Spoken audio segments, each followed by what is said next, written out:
귀한 찬양 감사합니다. 하나님께서 우리 갈릴리 찬양대의 귀한 찬양을 받으신 줄 믿습니다. 할렐루야. 이번 한 절 외침이 나는 복받은 사람입니다 라는 외침인데요, 우리 다 같이 한번 따라해 보실까요? 가슴에 손을 얹고 다 같이 한번 한 절 외침을 따라해 보시겠습니다. 시작. 나는 복받은 사람입니다. 아멘. 주부에는 나는 복받은 자라고 되어 있는데, 복받은 자나 복받은 사람이나 핵심은 이제 복에 있는 거죠. 여러분, 어떤 복을 받으셨습니까? 나는 복받은 사람입니다 라고 이야기할 때 여러분들의 머릿속에 떠오르는 복은 어떤 복입니까? 지난주가 구정이었고 또 올 새해를 맞이하면서 우리 여러 많은 성도님들께서 함께 인사할 때에 복 많이 받으시길 바랍니다 이렇게 인사를 했는데요, 그때 인사하실 때 여러분들께서는 상대방에게 어떤 복을 빌어주는 마음으로 그런 인사를 하셨습니까? 저 같은 경우에는 복 많이 받으시기 바랍니다 라고 인사할 때도 있었고, 저는 그런 인사도 많이 드렸습니다. 강건하시기 바랍니다. 제 마음속에는 그런 바람이 있는 것 같아요. 우리 성도님들 영육간에 건강하시고 강건하셔서 일상생활이 아무 문제 없고 또 주님 전에 나오고 봉사하는데 건강하시길 원하는 마음으로 그렇게 이제 인사를 드렸고요, 또 때로는 그렇게 복 받으시길 바랍니다 인사하면서 우리 성도님들이 회사에서 또 인정받기를 원하는 마음, 또 하시는 가게나 사업들이 이 어려운 시절에 또 잘 되기를 바라는 그런 마음으로 우리 성도님들에게 인사를 했던 것 같습니다. 아마 여러분들께서도 서로에게 인사를 하시면서 상대방을 바라보실 때 이분의 삶 가운데 여러 가지 많은 그러한 건강이라든지 물질이라든지 또 그리고 하고 있는 일들이 잘 되기를 원하는 마음으로 복을 빌어 주셨을 것 같아요. 여러분, 우리가 이렇게 서로에게 복을 빌어 줄 수 있는 것은요, 우리를 창조하신 하나님께서도 복을 주시는 분이시기 때문에 우리가 이렇게 서로에게 축복을 할 수 있다 여겨집니다. 여러분, 하나님은 어떤 분이십니까? 하나님께서는 복 주시는 분이시죠. 창세기 1장부터 하나님께서는 남자와 여자를 창조하시고 그들에게 복을 주시며 말씀하시되 생육하고 번성하라. 생명력이 가득한 그러한 삶을 살아가는 복을 주셨죠. 아브라함을 부르시고도 그에게 너는 복이 되라라는 말씀을 하셨고, 너로 말미암아 세상 사람들이 복 받기를 원하는 그러한 마음으로 하나님께서는 아브라함을 축복하셨죠. 이스라엘 백성들을 애굽 땅에서 인도하여 내시고 난 다음에도 그들과 언약을 맺으시고 하나님께서는 이스라엘 백성에게 복을 주셨다라는 겁니다. 예수님께서도 이 땅에 살아가실 때 제자들을 불러 모으시고 많은 사람들이 모여셨을 때에 그 산에서 귀한 말씀을 증거하실 때 그 첫 말씀이 복이 있으라라는 말씀을 하셨다라는 거죠. 이렇게 하나님께서는 복 주시기를 원하시는 분이시다라는 겁니다. 오늘 읽은 이 말씀을 보니까 3절 마지막 구절에 그러한 내용이 있습니다. 하나님 곧 우리 주 예수 그리스도의 아버지께서 무엇을 하셨냐면 3절 말씀을 쭉 보니까 복을 우리에게 주셨다 이렇게 이제 이야기하고 있죠. 근데 우리가 이 복을 주셨다라는 말씀을 이제 성경에서 읽을 때마다 늘 우리가 던져야 하는 질문은 무엇이냐면요, 하나님께서는 과연 우리들에게 어떤 복을 주셨냐라는 거죠. 어떤 복을 주시기를 원하시느냐라는 겁니다. 오늘 말씀 3절을 보니까 복을 우리에게 주셨는데 이 복은 어떤 복이라고 이야기하고 있습니까? 앞에 있는 구절을 보게 되니까 하늘에 속한 모든 신령한 복을 우리에게 주셨다라는 거죠. 하나님이 우리에게 주신 복은요, 이 땅에 속한 복이 아니라 하늘에 속한 복이다라는 거죠. 어떤 육체에 속한 그런 복이 아니라 영적인, 육적인 복이 아니라 신령한 영적인 복을 우리에게 주셨다라는 겁니다. 그러면 여러분, 하늘에 속한 신령한 영적인 복은 어떤 복입니까?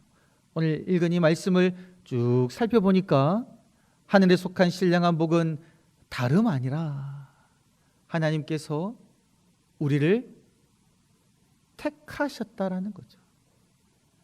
창세전에 미리 우리를 택하셔서 하나님의 자녀들로 삼았다라는 겁니다. 하나님께 택함받은 복, 택함받아 하나님의 자녀가 된 것이 하늘에 속한 신령한 복이다라는 거죠. 그리고 7절 말씀을 보면 어떤 신령한 복을 이야기하고 있습니까? 그리스도 안에서 그의 은혜의 풍성함을 따라 그의 피로 말미암아 속량 곧 죄 사함을 받았다라는 겁니다. 바로 죄 용서함이라는 그런 신령한 복을 하나님께서 우리에게 주셨다라는 겁니다. 여러분, 이것이 얼마나 큰 복입니까? 이 말씀을 쭉 읽어보고 우리가 살아갈 때에 느끼는 것은 무엇이냐면, 복 중에 가장 큰 복은 다름 아니라 죄 용서함 받아 하나님의 자녀로 하나님께 나와 예배하며 하나님을 찬양하며 살아가는 것, 이것이 바로 여러분 복 중에 복이다라는 겁니다. 이러한 복을 하나님께서 저와 여러분들에게 주셨다라는 겁니다. 살아가다 보면 여러분, 우리가 이제 그 복 중에 복하면 많이 떠오르는 것이 물질의 복을 이야기하지 않습니까? 많이 돈이 많았으면 좋겠다라는 생각을 아마 하지 않는 분들은 없지 않을까 싶습니다. 많이 가지기를 원하죠. 그런데 여러분, 말씀을 보면요, 내가 많이 가져도 이 많이 가진 것을 평생 다 쓸 수가 없음을 분명하게 이야기하고 있습니다. 전도자가 이르되 내가 이 땅에 누구보다도 많은 것을 가졌지만 그것이 헛된 것을 이야기하는데, 그 헛된 이유가 무엇이냐면, 내가 이거 다 쓰지 못하고 죽는데, 죽고 난 다음에 내 뒤에 오는 사람이 지혜로운 사람일지 우매자일지 알지 못해서 그 사람이 이 내가 쌓아놓은 것을 다 날려버릴 수도 있다, 이런 생각 때문에 많이 가져도 이게 헛되다는 겁니다. 예수님께서도 그렇게 말씀하셨죠. 많은 소출을 가져가지고 그 소출을 넣어둘 창고를 지어놓고는 이제 마음 뿌듯하게 그것을 바라보면서 이제 내 편하게 살 수 있겠구나 라고 생각하는 그 어리석은 부자에 관해서 말씀하고 있지 않습니까? 그날 밤 이 부자의 생명을 하나님께서 가져가 버리시면 그 사람이 쓸 수 있느냐는 말입니다. 그러니까 예수님께서 말씀하시죠. 하나님이 대하여 부요하지 못한 사람의 결과가 이와 같다라는 겁니다. 우리가 아무리 많이 가지고 아무리 많이 쌓아두어도 여러분, 그것 우리가 다 쓰고 갈 수 없다라는 거죠. 죽을 때 그것을 가지고 갈 수 없다라는 겁니다. 제가 아는 지인 중에 대기업에서 부장으로 일하는 지인이 있습니다. 근데 이제 그 친구가 이제 이야기를 나누는데요, 밥을 먹으면서 이야기를 하는데 너무 힘들다는 거예요. 저한테 그렇게 이야기합니다. 연봉은 많이 받는데요, 들으면 놀랄 정도로 받는다고 이야기하고 하더라고요. 근데 연봉은 많이 받는데 일이 너무 힘들다는 거예요. 그냥 명예퇴직하고 싶다는 겁니다. 하루하루가 스트레스로 가득하다는 거죠. 그런 고민을 들으면서 많은 연봉을 받고 돈이 많이 있어도 그 마음의 행복은 온전히 가지지 못하는 그런 삶이다라는 거죠. 여러분, 우리가 또 살아갈 때 유명해지면 좋다라고 생각하지 않습니까? 이름을 날리면 좋다라고 생각하죠. 여러분이 일하고 있는 그 전문 분야에서 사람들이 알아주면 얼마나 좋겠습니까? 그런데 여러분, 중국에 그런 속담이 있다고 그래요. 어떤 속담이 있냐니까, 사람이 이름이 유명해지면 두려워해야 되고 돼지가 살이 찌면 두려워해야 된다, 이런 속담이 있다는 겁니다. 여러분, 돼지가 살이 찌면 왜 두려울까요? 잡혀 죽으니까. 이 살이 찐다는 거는 포동포동 찌어가지고 잡아 먹으려고 하는 거잖아요. 돼지가 살이 찌면 두려워해야 된다는 걸 어디에 비유하고 있냐니까, 사람이 유명해지면 두려워해야 된다는 겁니다. 유명해지면 좋을 줄 알았는데 유명해지니까 또 다른 문제가 일어난다는 거죠. 유명해 본 적이 있는 분은 알 것 같아요. 연예인들은 그런 거 경험 많이 하는 것 같아요. 한때 유명했지만 그 인기 그 순식간에 날아가 버리잖아요. 사람들이 알아줄 때는 좋았는데 그게 영원히 가지 않으니까 알아주지 않는 순간부터 그 마음속에 밀려 들어오는 그 외로움을 견딜 수가 없다라는 거죠. 그러니 여러분, 하나님이 없는 부요함이나 하나님이 없는 유명세는 다 이것이 참된 복이 아니다라는 겁니다. 그래서 여러분, 복 중에 복은 무엇인가? 죄인임에도 불구하고 내 죄를 하나님께서 용서해 주시고 하나님 자녀 삼으신 이것이 세상 그 어떤 것과도 비교할 수 없는 복 중에 복이다라는 겁니다. 성경은 우리들에게 분명하게 이야기하고 있지 않습니까? 사람이 죄를 범하였음에 하나님의 영광에 이르지 못하더니. 여러분, 우리들은 창조될 때부터 하나님과 교제하며 하나님을 만나고 예배하는 기쁨을 누리도록 창조되었는데, 우리가 죄를 범함으로 말미암아 이 하나님께 가까이 나아가 하나님과 교제할 수 없는 존재가 되어버렸다라는 거죠. 이것이 우리 인류에게 내려진 가장 지독한 고통인데, 또 성경은 그렇게 이야기하고 있습니다. 죄의 삭은 사망이다라는 거죠. 죄의 결과는 죽음이다라는 겁니다. 그런데 이 죄를 우리의 힘으로는 어찌 할 수 없어서 이 무거운 죄짐을 그냥 그렇게 지고 가면서 하나님과 교통 없이 사망을 향하여 달려나가고 있는 것, 이것이 바로 우리 인생이다라는 겁니다. 그런데 이러한 죄짐에서 우리를 해방시켜 주신, 속량 곧 죄를 용서하시고 하나님의 자녀 삼으신 이 복이 가장 복 중에 가장 큰 복이다라는 겁니다. 여러분, 그 인간의 죄악의 고통, 혹은 그 원죄라고도 하죠. 우리 본성 가운데 흐르고 있는 이 죄, 이 원죄를 가장 잘 묘사한 문학 작품이 빙점이라는 작품이 있습니다. 그 미우라 아야코가 쓴 이 빙점이라는 작품의 내용을 살펴보면요, 그 이야기가 이렇게 전개돼요. 아주 아름답고 교양이 있고 상냥한 한 여인이 있습니다. 가정을 이루고 있고요. 남편은 그 병원장이고요. 사라의 두 귀여운 아들, 딸도 있습니다. 근데 이 여인에게는요, 이 남자의 약한 그런 마음이 있다라는 거예요. 근데 이 여인이 그 남편이 일하고 있는 병원에 근무하고 있는 안과 의사에게 약간 이제 마음이 흔들린 겁니다. 그래서 이제 그런 약간 썸을 타는 그런 분위기가 있었는데요. 근데 그 안과 의사의 어떤 안과의사와 즐거운 때를 보내기 위하여 자기 어린 딸을 집 밖으로 내보내고 그곳에 이제 이 안과의사와 둘만의 그런 시간을 보내거든요. 근데 그때 큰일이 일어나지 않았지만 그 일로 인해 가지고 집 밖으로 나가 놀던 이 딸이 유괴범에게 잡혀가 가지고 그냥 죽게 됩니다. 여기서 사건이 시작됐는데요.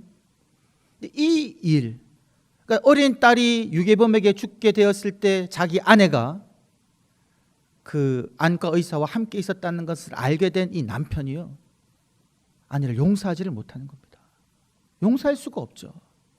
근데 그 마음을 감추고 어떻게 행동하냐면, 유괴범이 이제 자살을 하는데 그 유괴범의 어린 딸, 보육원에 맡겨진 그 어린 딸을 이 의사가요, 남편이요, 원수를 사랑하라는 그 말씀을 실천하고자 한다는 그런 말로 이 어린 딸을 집으로 데려와서 키웁니다. 아내에게 키우게 해요. 아내에게는 그 사실을 숨기고, 내가 원수의 딸을 사랑하고 우리가 양녀로 삼자고. 그 이 아내는요, 이 어린 딸을 그 양녀로 삼은 그 아이를, 이제 딸을 잃은 슬픔에 이 아이를 잘 키웁니다. 근데 키우는 중에 나중에 알게 된 거예요. 이 남편이 친구에게 보낸 편지글을 통해서 지금 이 아이가 자기 딸을 유괴해서 죽인 이의 딸이란 것을 알게 되고, 그 남편의 그 마음을 알게 되는 거예요. 남편이 나중에 이 딸이 그 유괴범의 딸인 것을 아내에게 밝힘으로써 나중에 아내가 원통함을 느끼게 할 목적으로 그 딸을 데려와 키우게 했거든요. 남편의 속셈을 알고 난 다음에 이 아내는요, 이제 그것을 모른 척하면서 어떻게 하냐면 그 어린 그 양녀를 그렇게 교모하게 괴롭힙니다. 그렇게 키우는 거예요. 근데 이 어린 딸은 그런 어떤 엄마의 그런 어떤 힘들게 하는 것을 다 이겨내고요, 잘 자랍니다. 그리고 사랑하는 사람을 만나요. 그런데 이 양녀가 사랑하는 사람을 만나서 행복한 삶을 이루고자 하는 것을 이 엄마가 보지를 못하는 겁니다. 그래서 그 결혼할 대상자인 그 사람 앞에서 이 아이는 유괴범, 내 딸을 죽인 유괴범의 딸입니다라고 이야기해 버리는 거예요. 나중에 그 사실을 알게 된 이 양녀가요, 자신의 속에 흐르는 그 살인자의 피를 견딜 수가 없어서 자살을 합니다. 빙점이 그렇게 이야기가 끝나거든요.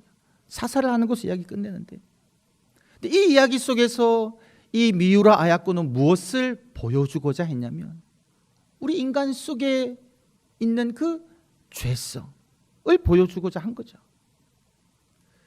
여러분, 이 의사는요, 병원장이고 성공한 사람이죠. 그리고 다른 사람이 보기에는 아주 인격적인 사람입니다. 원수의 딸까지 키우는 그런 인격적인 사람으로 보지만 그 내면에는 어떤 마음이 있었습니까? 아내를 용서하지 못하고 나중에 아내에게 복수하기 위하여 이 딸을 키우게 한 그런 위선적인 모습이 그 남자에게는 있었다라는 거죠. 그 위선을 가지고 이 남자는 20여 년을 살아가는 겁니다. 그리고 이 여인은 어떠했습니까?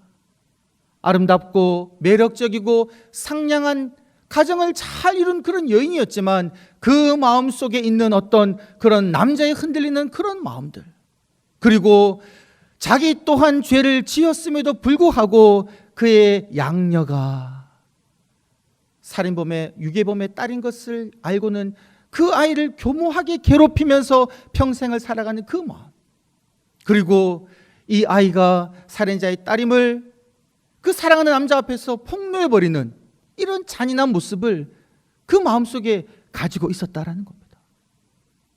그리고 여러분, 이 양녀, 욕고라는 이 양녀는 어떠합니까? 평생 남에게 손가락질 당하지 않도록 바르게 살아왔지만, 그러나 그 마음속에 그의 피 속에 흐르는 살인자의 딸이라는 그 사실을 그가 견딜 수가 없어서 자기 스스로 그것에 대해서 책임을 지려고 자살해 버리는 그 태도.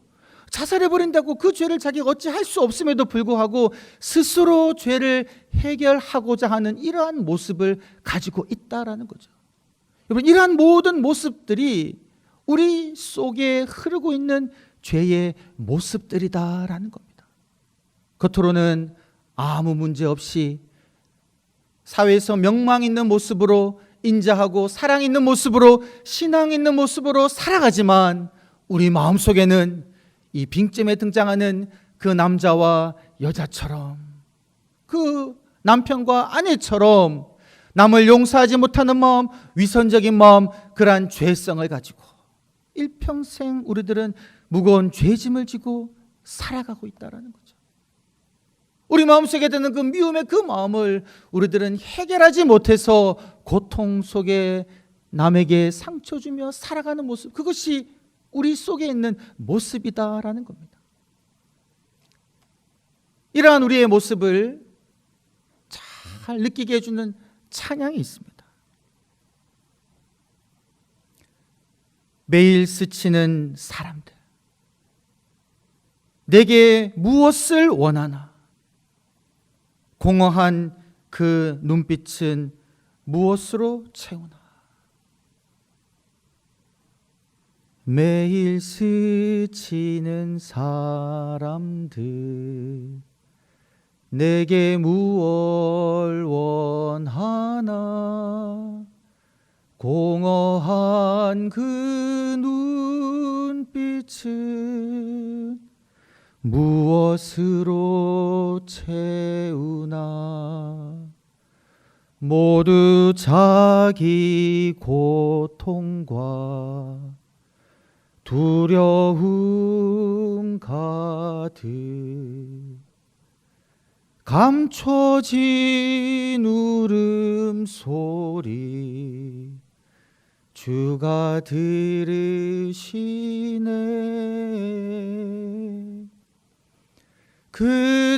그들은 모두 주가 필요해. 깨지고 상한 마음 주가 여시네. 그들은 모두 주가 필요해. 모두 알게 되리 사랑의 주님. 여러분, 우리 마음속에는요 감춰진 울음이 있다라는 겁니다. 공허한 눈빛, 내 만에 있는 그 죄로 인한 고통과 두려움이 우리 속에 가득하다라는 겁니다. 그 빙점에 등장하는 그 주인공이 그렇게 고백합니다. 깊이를 알 수 없는 어두운 구멍은 나 자신이나 내 아내에게도, 그리고 그 누구의 가슴 속에도 있다는 것을 부인할 수 없다. 내 마음 깊은 곳에는 그 어둠의 동굴이 입을 쩍 벌리고 나를 삼키려고 하고 있다라는 겁니다. 자살하기 전 그 욕구가 이렇게 이야기합니다. 제 피 속에 흐르고 있는 죄를 분명히 용서한다고 말해줄 권위 있는 존재가 필요합니다. 여러분, 겉으로는 아무 문제 없는 것처럼 살아가지만 내 속에 또 앓고 있는 그 죄의 그 고통, 그 두려움, 죄로 인한 그 울음소리가 내 마음 깊은 곳에서 나를 삼키려고 입을 벌리고 있을 때 이 죄의 죽음의 무게에서 건져줄 사람을 우리 모두는 필요로 하고 있다는 겁니다. 그들은 모두 주가 필요해. 여러분, 이 주님께서 우리들에게 하신 것이 무엇입니까? 내가 내 힘으로 해결할 수 없는 이 어두운 죄의 세력으로부터 주님은 우리를 구원해 주시고 죄를 용서해 주시고 저와 여러분들을 하나님의 아들이요 딸로 인정하시고 받아주셨다라는 사실입니다. 이것이 바로 저와 여러분들이 하나님으로부터 받은 가장 큰 복 중의 복이다라는 사실입니다. 그러한 의미에서 저와 여러분들은 복받은 사람인 줄 믿습니다. 하늘에 속한 신령한 복을 받아 영원히 하나님 앞에 나와 두려움 없이 죄의 짐을 벗어버리고 하나님 앞에 나와 기쁨으로 예배하며 찬양하며 기도하며 하나님께 영광 돌리는 삶을 살아갈 수 있을 줄 믿습니다. 이러한 복을 누리며 영원토록 하나님을 예배하며 찬양하며 살아가시는 저와 여러분이 되시기를 주의 이름으로 간절히 축원합니다. 하나님 감사합니다. 그 어떤 것이 아니라 내가 해결할 수 없는 나의 죄를 용서하시고 나를 하나님의 아들이요 하나님의 딸로 삼아주심을 감사합니다. 날마다 하나님 은혜에 감사하며 하나님 앞에 나와 찬양하며 예배하며 살아가게 하여 주옵소서. 감사드렸고 구주 예수님의 이름으로 기도드리옵나이다. 아멘.